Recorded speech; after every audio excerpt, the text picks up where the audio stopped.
What happens when a knowledgeable Christian debates Muslims on religion? More than 100 Muslims come home to Christ, and the Christian ends up dead. This is the story of Ahamada Mafabi, a Ugandan man who was born a Muslim, found the truth, evangelized his village, ignored death threats, and was martyred, all within a 2-year period.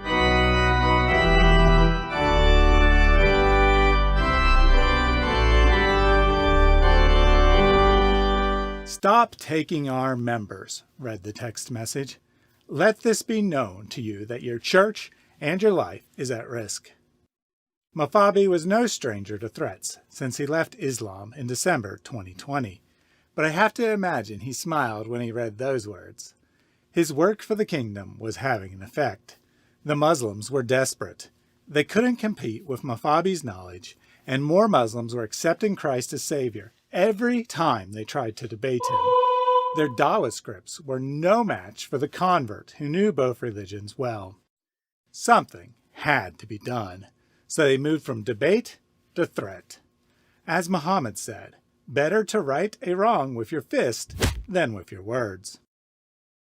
Mafabi had spent 35 years trapped in Muhammad's hell.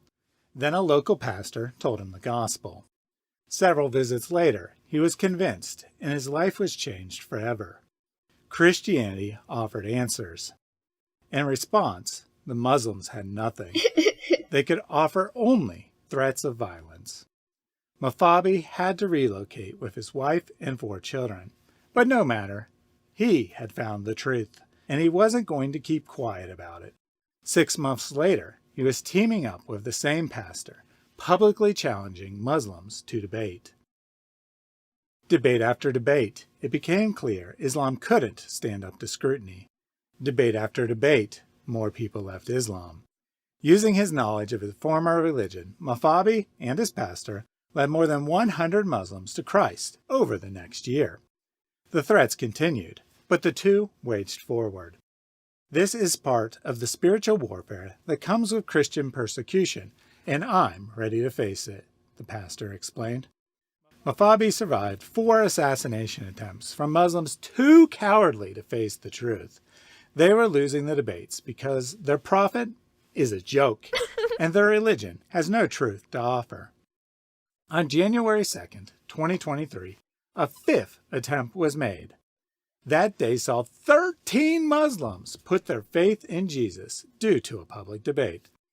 Angered at the loss, Muslims accused Mafabi of blasphemy and demanded he leave the premises.